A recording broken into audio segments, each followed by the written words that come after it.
नहीं, दोष दृष्टि होना ये मन के पूर्व संस्कार है, लेकिन क्रिया ना हो जाए, क्रिया ना होने पावे। दोष दृष्टि तो मन जब तक पवित्र नहीं तब तक जो दृश्य देखेगा तत्काल संकल्प बनाने की कोशिश करता है, पर क्रिया ना होने पावे। हम किसी माता बहन की तरफ दोष दृष्टि मान लो हमारे अंदर हो गई तो राधा राधा वो खत्म हो गया, लेकिन अगर क्रिया हो गई तो फिर जेल भी जाना पड़ेगा। कलयुग में मानसिक पाप नहीं लगता है, तो मन तक आ जाए तो ठीक है, लेकिन वाणी तक ना आने पावे, हम क्रिया में ना उतरने दें। मन तक तो फिर पाप नहीं लगेगा, और क्रिया में उतर गया तो परेशानी। तो क्रिया को तो रोक सकते हो ना, क्यों व्यर्थ में पाप लोगे, क्यों व्यर्थ में दुख मोल लोगे? भाई हमारा जीवन सुख के लिए है, हम दूसरे की निंदा करेंगे तो अपने हाथ कुछ लगेगा नहीं, दूसरे का दोष दर्शन करेंगे तो अपने हाथ कुछ लगेगा नहीं, पाप ही मिलेगा।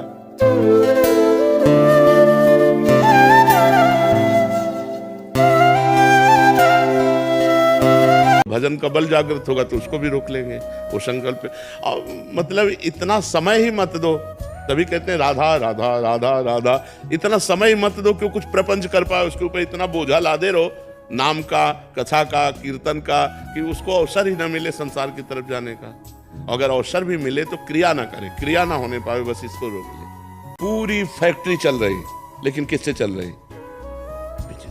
ऐसे ही आत्म तत्व से सब क्रियाएं हो रही हैं, सब क्रियाएं नाना प्रकार, और इतनी विचित्र क्रियाएं हो रही हैं कि अगर विवेक ना हो तो आपको समझ में नहीं आएगा।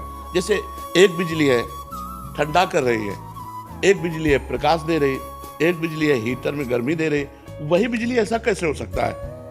एक मच्छर ने हमारे कहीं भी काटा तो पहले हमारे अंदर स्फुरणा हुई बुद्धि में, मच्छर काट रहा है, मन में संकल्प हुआ कहाँ काट रहा है, तो बुद्धि निश्चय करके बताया कि पीठ में काट रहा है, तो मन ने तुरंत संकल्प किया और हाथ में क्रिया आ गई और हाथ वहां पहुंच गया, काम कर दिया। आत्म तत्व इसमें कहीं नहीं है, ये चेतना का प्रकाश है, बुद्धि में चेतना का प्रकाश है, और ये सब जड़ यंत्र है।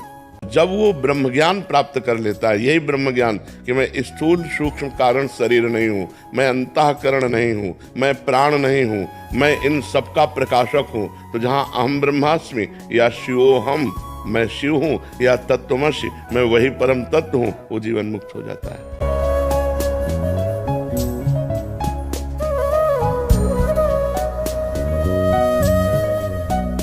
तो हमको प्रभु के विधान में आनंदित रहना है, न हर्षित होना है, न शोकित होना है।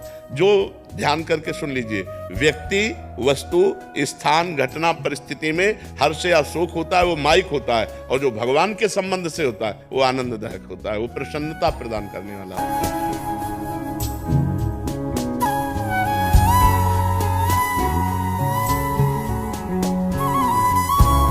हम प्रार्थना करेंगे उनसे कि वो ऐसा ना करें। अगर बलि ही चढ़ाना है तो नारियल की बलि चढ़ाइए, नींबू की बलि चढ़ाइए, किसी जीव की बलि चढ़ाने से माँ प्रसन्न नहीं होती। अगर प्रसन्न हो जाए माँ, या देवी सर्वभूतेषु बुद्धि रूपेण संस्थिता, तुम्हारी बुद्धि प्रकाशित हो जाएगी, तुम्हें ज्ञान प्रकाशित हो जाए, तुम्हारे अंदर आनंद आ जाएगा। पशुता आती कि आनंद आती?